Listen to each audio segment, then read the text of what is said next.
Hey, good morning, everybody. You know what time it is. It is Saturday morning, and this is Multifamily Unplugged. Welcome. Glad that you're here this morning. And if you're here for the first time, I'm really glad you're here. I hope that you will get a ton of knowledge, a ton of information, not only from today, but past episodes and what we do looking forward. Because, we're here to talk about multifamily. We're here to talk about capital raising. We're here to talk about syndicating deals. And my guest today is going to bring a lot of that value to our platform today. But before we go there, I just kind of laid out what my intention was for the show and for you. But what's your intention? Do you get up every day and blindly kind of walk in a direction where you really are just stumbling around, not knowing where you're going? Or are you getting up intentionally and following some daily disciplines? Maybe you exercise, maybe you do some yoga, maybe you meditate, maybe you find some time for prayer to get your day started. Those daily disciplines are really important for us. It's that beginning shot in the arm that gets us focused and gets us in the groove, so to say. And then what about your business? Are you intentional about what you're trying to accomplish every day? Whether you're underwriting, whether you're working on raising capital, whether you're looking for a deal, what are your intentions around that? And what are your intentions for accomplishment? So I want to bring that to the forefront because I want you to think about that. And I want you to put yourself in that position of, starting to be more intentional about what you're doing daily, because the more we grow daily, the more we grow monthly and annually, right? Hey, picture this. If you grow 1% a day personally, by the end of the year, you've grown 365%. So, when you look back and you take a look at what happened over the year, now where are you at? You're in a totally different place. And I always say none of us grow professionally till we grow personally. So glad that you're here today. Please like us, love us. If you're on YouTube this morning, subscribe to our YouTube channel. My guest this morning, Gurpreet Singh Pada with Red Pill Capital, and Capital's with a K, which is interesting. We're going to talk about that, but he's from St. Louis, Missouri. He's the co-author of Next Level, a book that has hit #1 on the bestseller. And let me bring him in. Good morning. How are you? Excellent. Thanks for having me. I'm glad to see you. I know that the first time we connected, we had a great conversation, and I really felt that you'd be a great guest on Multifamily Unplugged because of who you are, what you do, and what you're doing in the multifamily space. So I'm grateful that you decided to take some time this morning. So I always start my show with one question, and I always ask my guests, in one word, what best describes you personally and professionally? So I would tell you it's two words for me, but it's really one word. It's in the concept of understanding and dealing with crisis. Mm-hmm. So I'm a crisis investor, and I'm constantly trying to figure out what are the inflection points in systems, and how do I predict what's going to happen next? So for me, it's the concept of crisis. Crisis. Wow, that's interesting. Everybody who comes on and I ask that question, it's always a positive twist, right? So they're going to say, I'm passionate, I'm tenacious, I'm determined, I'm focused. But crisis, there's a ton of opportunity in crisis. It's like somebody told me one time, on the other side of chaos, there's always growth. And exactly. that always made a lot of sense to me. So how about why don't you talk about your background? What where you came from, what you do, how you got in the crazy world of multifamily and doing what you're doing today. Yeah. So I grew up in India, and I grew up about maybe 17 years after the partition, when India and Pakistan separated, when the British left. And so this was a time when 17 years before, there had been death trains that had gone between Pakistan and India, and millions of people were killed because they were trying to return to their homeland. The British had left, and before they left, they looted the country and they took out trillions of dollars, or trillions of equivalent dollars. And so India was basically in a state of utter decimation economically. And I grew up in an area that my family was politically active. My grandfather had been the Viceroy of Lahore. He was an elected official in Pakistan, but now we were living in Punjab, India. And because he had been a populist in Pakistan, and we're Sikh, and most of Pakistan was Muslim, a lot of the Muslims didn't like the fact that the Sikh guy had run the country, and he still had a lot of affinity over there. So the local clergy had declared fatwas against our family. And fatwas are basically edicts that if somebody goes and kills somebody, they're going to go to heaven faster, or they're going to get a reward.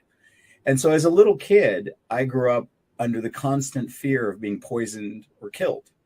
And eventually got to the point where, because I had bad ADD, I was constantly eating things I wasn't supposed to. And I had a guard dog and I had a guard, but I would constantly get myself in mischief. They essentially put me in an orphanage because they didn't want people to know who I was.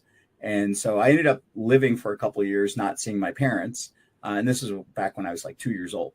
So I really didn't see my parents for another 5 or 6 years. I had forgotten who they were, basically. But living in that chaotic turmoil, it really kind of allowed me to experience things in a whole different way. It was just a fascinating time for me. When we left India, and my father was a physicist, my mother's a mathematician, so I came with some decent genes. And my father was working on the neutron bomb project. My mother was a cartographer, and she was working on algorithms for connecting maps together. We came to the States, and I was able to kind of connect with people, but not in a direct way, because I looked different than everybody else. And I had grown up in the urban core of St. Louis. So I was the only kid with a turban for 100 miles. And I was brown, and everybody else was black. And I didn't speak English well. And, it worked out. I mean, I learned a lot. I got beat up a lot too. And eventually, when I got to middle school, high school, I ended up going to the county and being the only brown kid in an all-white school now. And so I never really quite fit in. I got to experience the United States as an outsider. And I had already experienced India as somebody that was dealing with turmoil. So it was a combination of things that allowed me to have a lot of insight. I'd also come from India, which was experimenting with communism. And I knew that I didn't want to live in a communist world, because in a communist world, if you wanted to buy something, you had to have a lot of permissions. So if you wanted to buy a car or a scooter, you would come and you would pay your money, and you would have to give them a ticket or a chit. It was a receipt. And then 10 years later, you would come and pick it up. And so I knew that that's not the world that I wanted to live in. So I got embedded into U.S. capitalism when I was in my teens. And I started to figure out how to make as much money as I could. And I was fascinated by it. And I did what I could, because I couldn't get hired at McDonald's because, they didn't really hire kids that wore turbans at McDonald's. And so I ended up creating my own job. I ended up learning how to do, first I started cutting grass, and then I started fixing people's houses, and I started doing roofs. And eventually I started to hire people to work with me.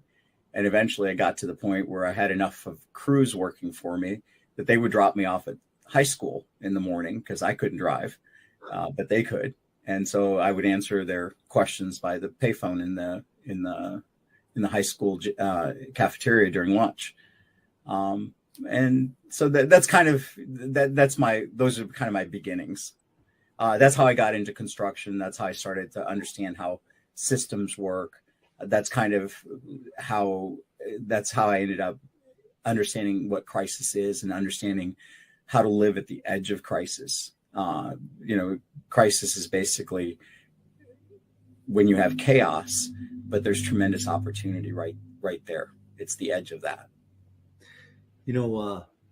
One thing I think we might have to explain to some of our listeners this morning what a payphone is. Yeah. Yeah, it's the thing in the high school that you at that time you had the little buttons and it would ring. Yeah, that goes to sometimes it's funny because we say things that kind of date us, and that's one of those things. But so you basically built a construction company, and where did you go from there, education wise and business wise? So back to my horrendous ADD. I have terrible ADD. And fortunately or unfortunately, I didn't have a lot of parental supervision when I was young. And so I was able to kind of channel my ADD however I wanted it to. And as long as I can be successful at whatever I'm doing, it was okay. So I loved construction. I loved computers. And I loved science. And so I ended up going into medical school. And I went into a 6-year med program. I was the youngest kid admitted to a 6-year medical program. I started medical school when I was 17.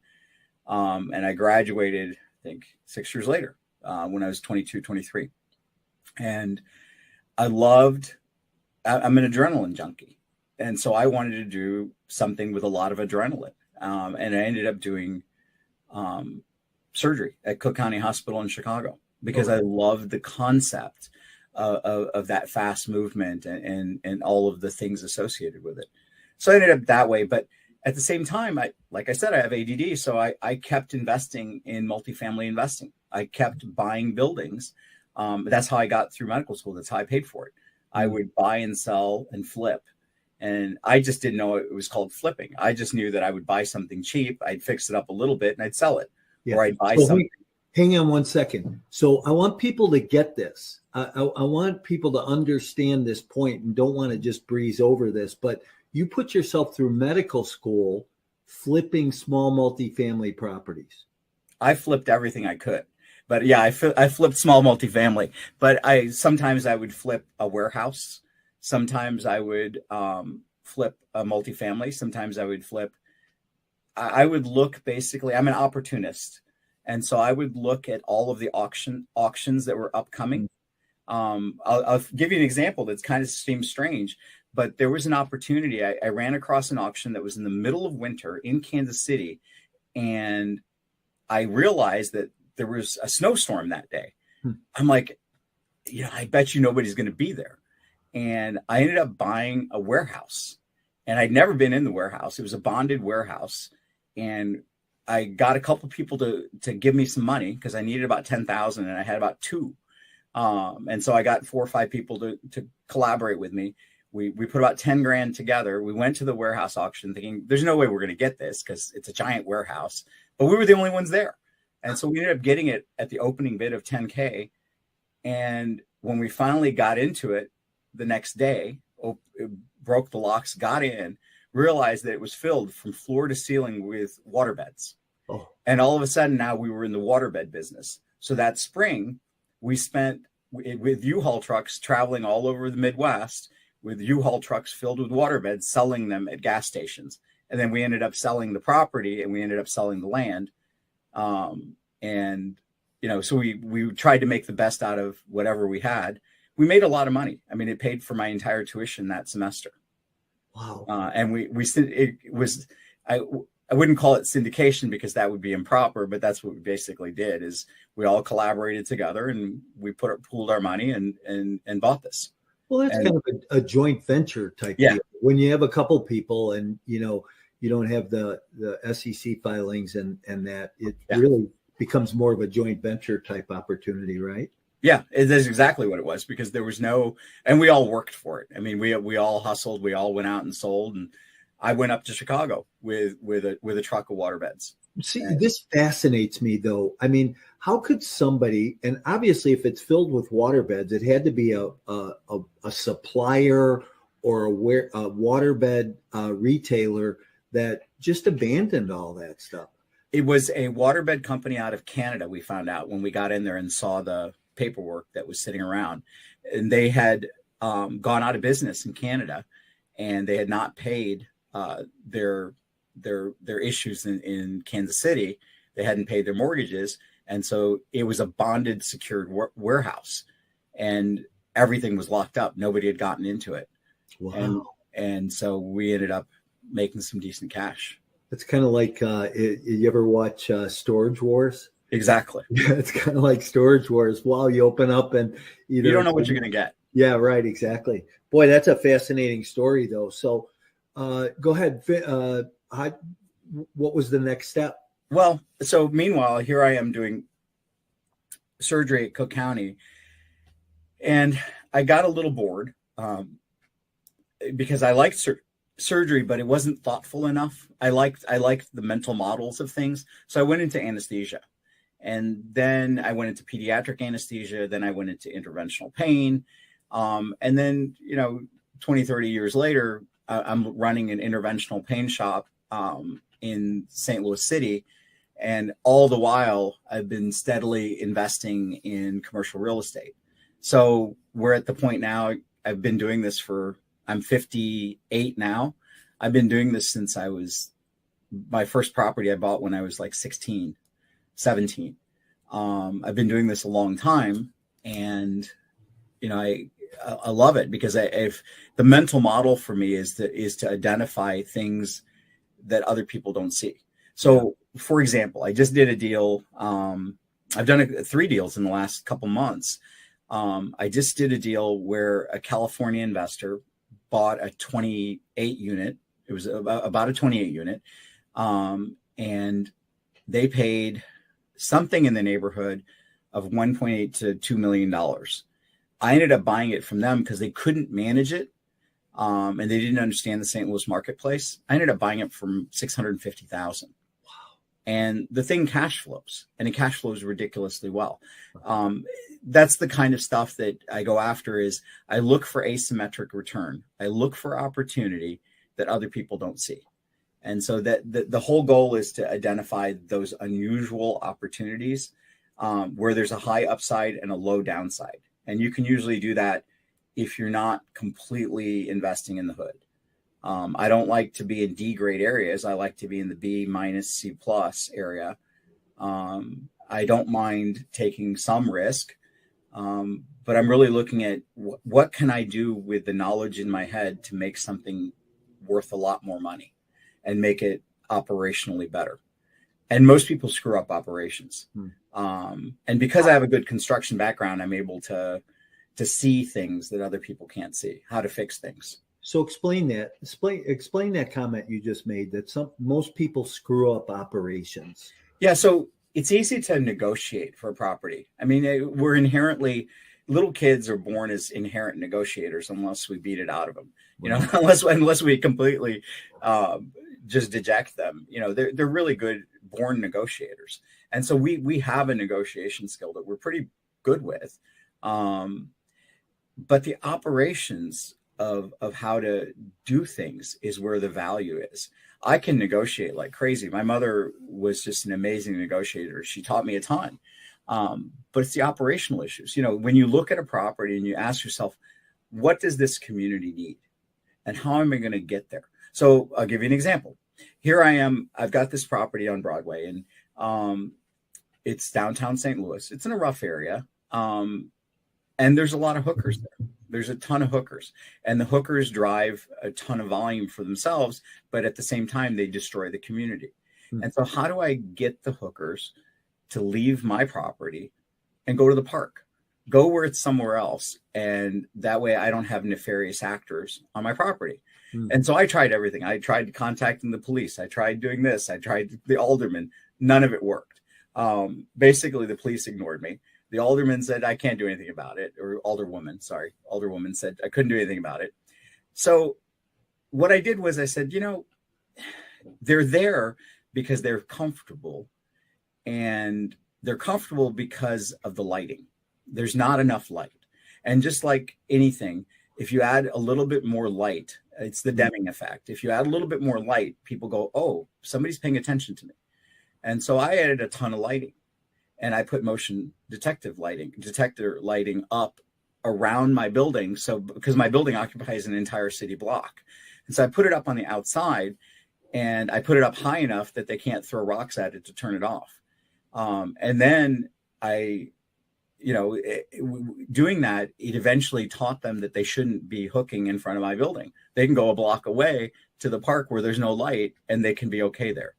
And those kind of things. The previous owners had not figured out how to do that, and that's why they ended up selling it to me so cheaply, because they didn't innovate in that way.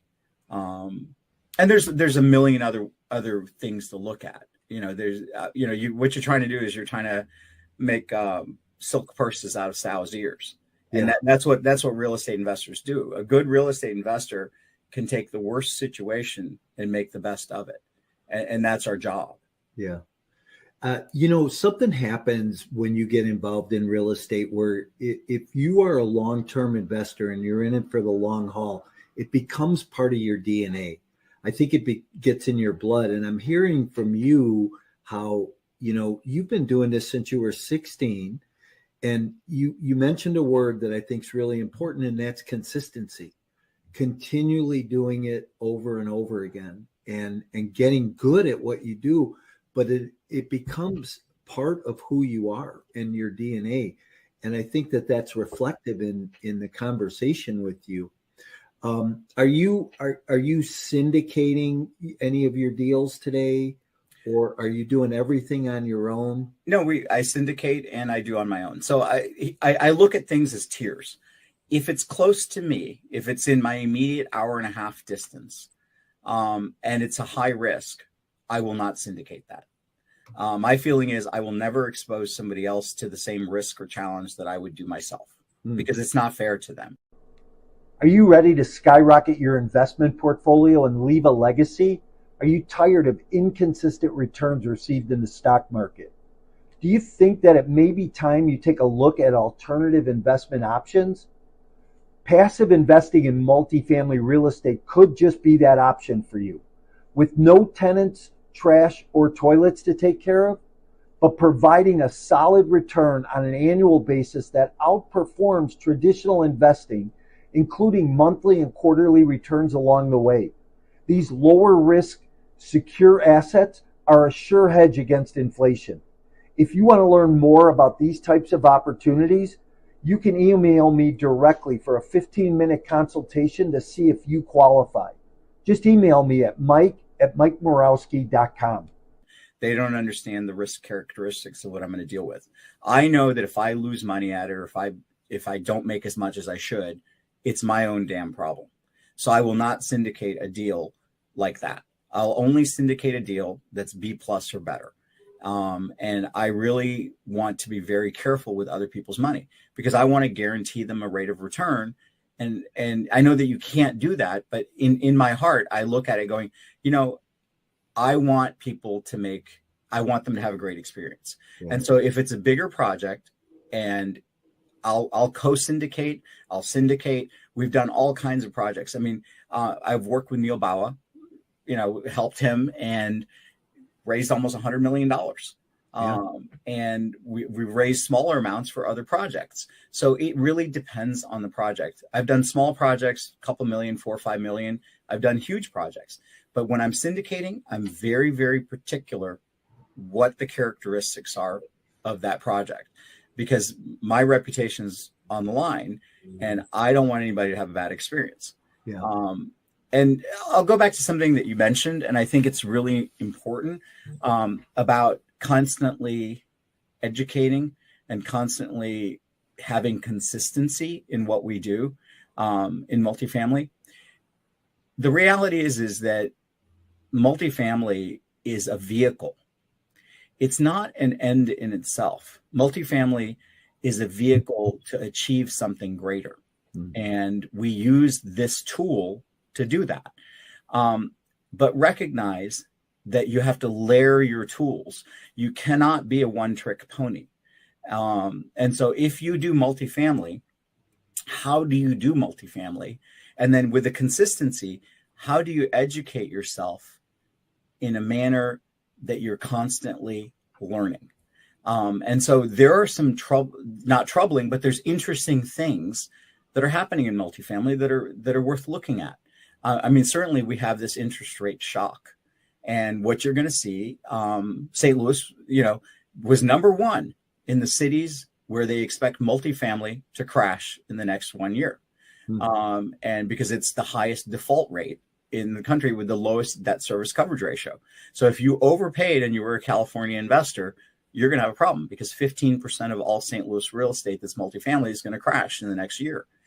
But if you don't overpay, then you have an amazing opportunity, because you're going to pick up assets that other people paid too much for, rehabbed above a certain level that they should have, and you'll be able to pick that up. So consistency in education is critical.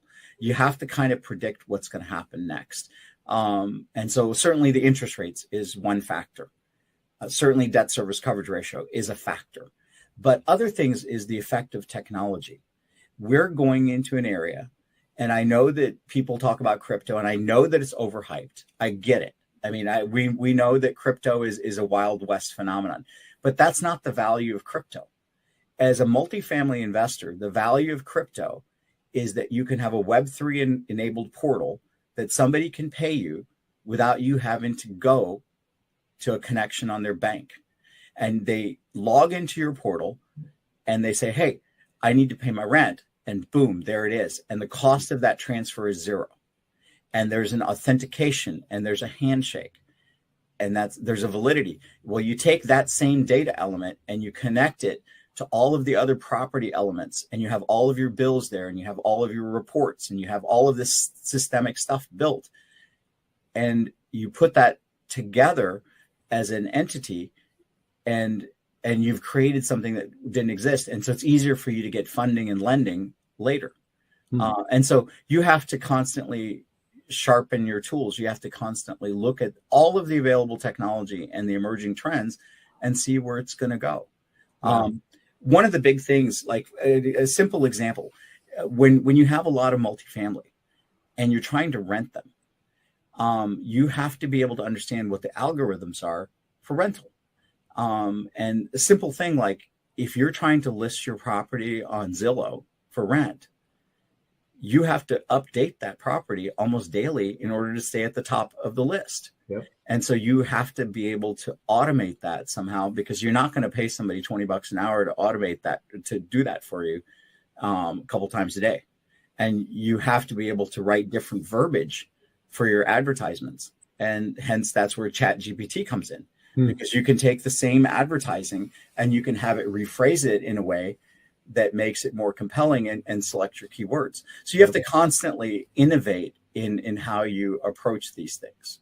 ChatGPT is an amazing tool right now. It is. And I think that the whole AI space is an amazing space because of what it's going to provide. And there is a sense of simplicity to some of that, like, hey, if I go, I wrote an ebook on multifamily investing off of ChatGPT. And in 2 hours, I wrote a 10-page ebook.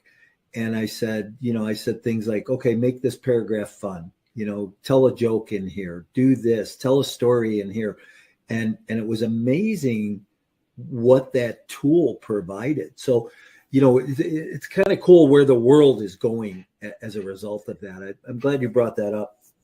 I think it's going to scare a lot of people, though, once they understand how effective it is. We're still dealing with a rudimentary AI. I mean, it's not really AI. It's more of a filtering mechanism with a predictive writer. And instead of predicting the next word, it's predicting the next paragraph, which is an interesting way to do it. It's not a true AI, but it's pretty good. And I love it. I think it's one of the coolest things ever. Well, when you look at things like, so I was on the phone over the last couple of days talking to somebody, and I wish I could remember exactly. Oh, we were talking about some travel. and I needed to rent a car. And I hadn't done anything about going to rent a car yet. And all of a sudden, I'm getting all of these car rental emails now and hotel emails. And it's like, the predictability around, are they listening? Where's the information coming from? How are they picking that up? That whole space is just, it's almost kind of spooky sometimes. It is. It's predicting based upon your behavior compared to other people's behavior of similar nature. But it also, there's a lot of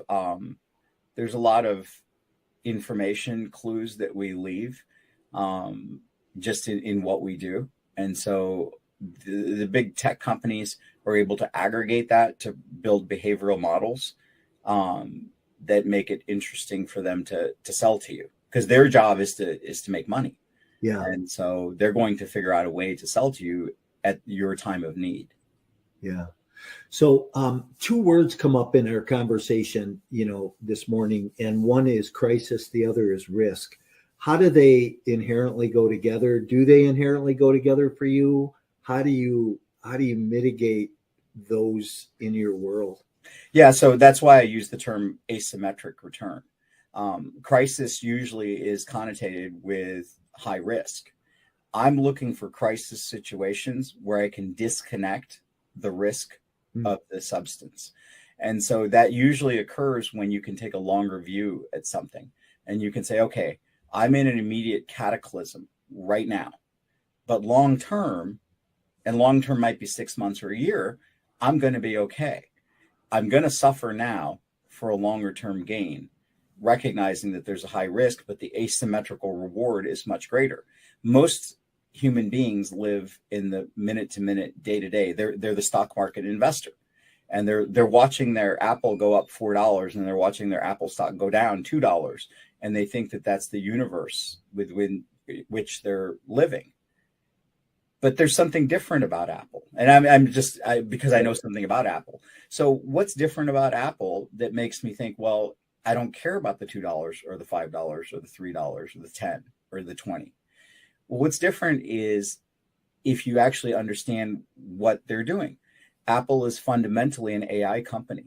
Most of their M1 and M2 chips, 60 to 90% of their computing power inside the M1 and M2 chip is basically AI. And what they're doing is they're aggregating data from you and they're analyzing it, and they're using very low energy to run that information. So there's an asymmetric return there. You're looking at an object that has one value, and it goes up and down, fluctuating on people's moods, but it has a asymmetric return because the technology is so amazing. It's the same thing as I'm going to invest in the hood, or I'm going to invest in this rural area, but I know that this other thing is going to happen. I'll give you the classic example. I bought a property in one of the worst areas in St. Louis, and you would think, Garpreet, what are you doing? Why are you investing there?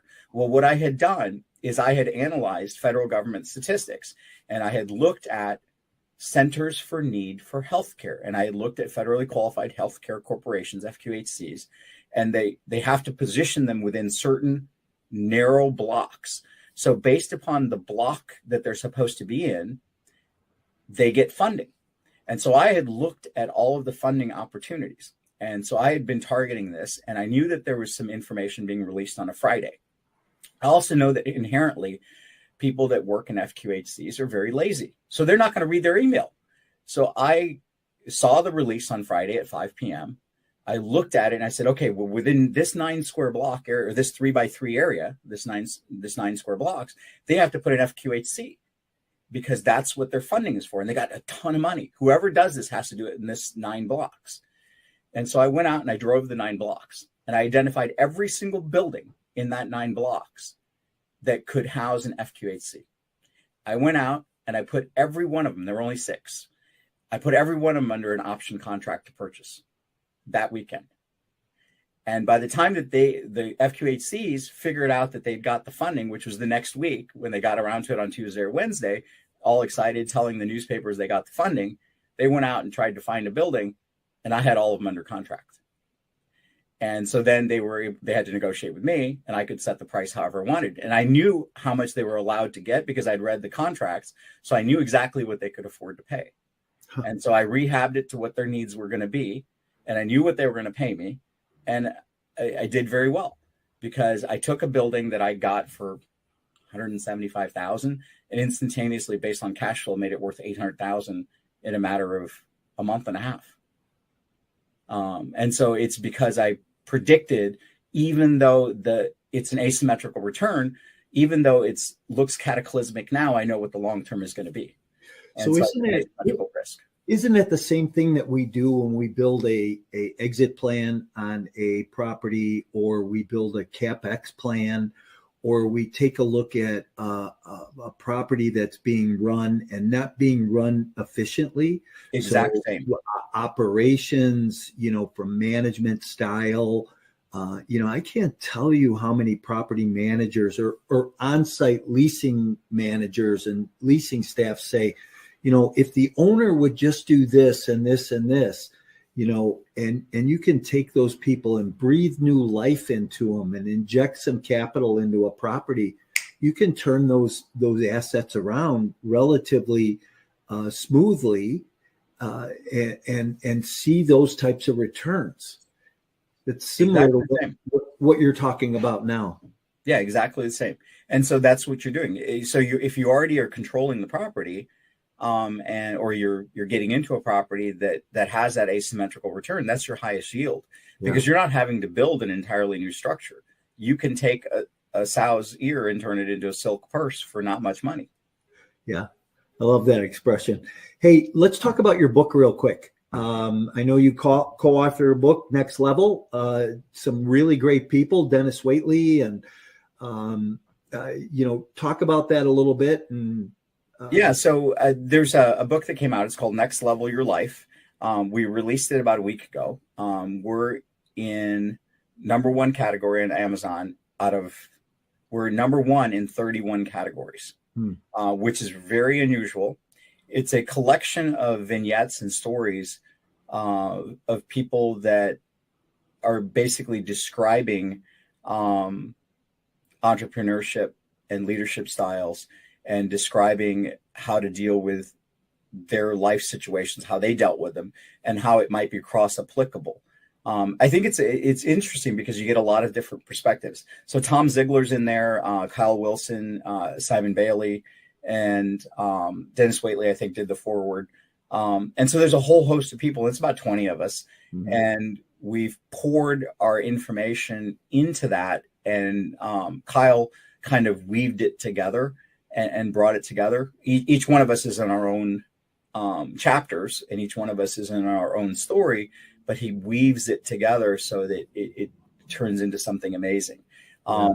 It's done very well. And my book chapter is obviously about chaos. It's about dealing with chaotic situations and dealing with understanding what risk is, and having your head to the ground and your feelers out and your antenna up to understand what happens in a conflict situation. Yeah. And so that's kind of my take, but everybody else has a different take. And so when you weave it together, it's real interesting. Very interesting. Yeah. So I'm looking forward to getting my hands on a copy of that and reading it. So any tips or suggestions that you might give a new real estate investor today as they're maybe walking into some uncharted water with where the economy is, where the world's headed, all the doomsday experts out there? How would you tell somebody to, start looking at deals today and maybe not to sit on the sidelines, but to move forward? So there's a couple things that we have to recognize. So if I'm predicting the future, we know that the U.S. is depopulating, but for immigration, we would be in net negative growth. Now, we have a lot of immigration. Some of it's legal, but most of it's not legal. But we have a lot of immigration, and that's the only reason why we haven't depopulated. Depopulation is the biggest risk that faces humanity in the foreseeable future. because every westernized country is depopulated. There will be only two countries that continue to grow. It'll be India and Nigeria for the foreseeable 2035 to 2055. China is depopulating rapidly. So as real estate investors, we are totally dependent upon population growth, because that's what drives appreciation in real estate. That's factor one. Factor two that drives appreciation in real estate is the destruction of our existing housing units. A lot of our housing units are older. Anything that's over 50 years old reaches functional obsolescence. And so it has to be essentially replaced between 50 to 75 years or so. So those are the two factors that are really driving this. And then obviously, what's your population growth in the area that you're investing? So those are the things I would keep my eyes out for. At the same time, I would also recognize that home ownership is becoming more and more challenging for people, and they're less and less likely to own their home, and they're less and less wanting to own their home because they want the flexibility of not owning. And in many areas, it's much more expensive to own than to lease, especially when you include the cost of maintenance and all those other factors. And the federal government and other folks think that it's perfectly fine for homeowners to lease and not own things. And so that's kind of where they're pushing it. So those people that will own and lease to the people that the federal government wants leased to will find that it's a tremendous advantage. It's just like taxes. Taxes are an incentive. So if you align yourself with the governmental incentive, you can do okay. As a new property investor, I would recognize those trends. I would recognize the demographic trend for the area that they're looking to invest, and then make a predictive analysis of what to do. So make the analysis, but then at the same time, do not be paralyzed in thinking, oh, I can wait a year or two. Yeah. No, the time to move on this stuff is when everybody else is panicked and walking away. Yeah. And that would be about now. That this is the time to set yourself up to not overeducate, but educate enough. You don't want to get into paralysis of overeducation, of overanalysis. It doesn't do you any good. Yep. And so you want to manage your risk. You don't want to take foolhardy risks, but you want to take advantage of the opportunities that are right here, right now, and they're coming. By the fall of this year, if I was a predictive kind of person, which I try to be, I would tell you that there's some amazing opportunity. You don't have to go out and buy a 100-unit multifamily. Start small if you have to. Yeah. I would, the simplest thing is buy a 4-unit. And you can buy it as a single family. Buy a 4-unit and house hack it. And it's a great opportunity to get your feet wet and still have a controlled situation. Absolutely. Absolutely. Great advice. That's for sure. Well, listen, I appreciate you being here today. It's been, boy, you've got my head spinning. That's for sure. A lot of things to think about, and that I'm already thinking about on just how to look at deals and how to maybe even deliver information to potential investors and LPs that you're looking at bringing into your deals. How do people get a hold of you if they want to get a hold of you, Gurpreet? The easiest way is redpillcapital with a K.com, info@redpillcapital.com, or just hit me up on LinkedIn. Those are really the easiest ways. I obviously have a medical site as well, but for most people that are in the multifamily world, they'll go through LinkedIn and reach out to me, or they'll go through our Red Pill Capital site, and that's usually the easiest way to reach out to me. And I know you and I connected on LinkedIn originally, and I'm so grateful that we had the opportunity to do that. Hey, I'm going to move you to the back room. If you'd hang out with me for a minute, I'm going to just say goodbye, and we'll spend a few minutes together. All right. Thank you. Thank you.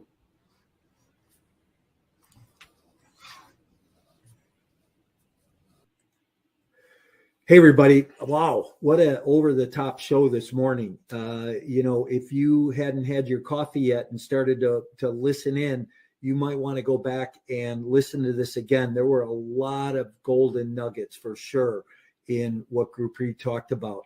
And just looking at crisis, looking at risk, looking at operations, leadership, and, being consistent, right? Being consistent in what we do. So if you're a multifamily investor, if you're a real estate investor, you're involved in the space, keep taking action. And I couldn't agree with him more today that we are moving into an environment that, hey, some of us will only see this one more time in our lifetime. Some of us might only see this time, or this might be the first time in your lifetime you're going to see this space that we're going into. But I believe that this environment is going to be the best environment for buying and repositioning multifamily and taking advantage of the growth. They say this is where most millionaires get created, is when the environment gets like this. Thanks for being here. We're here every Saturday morning. Please subscribe.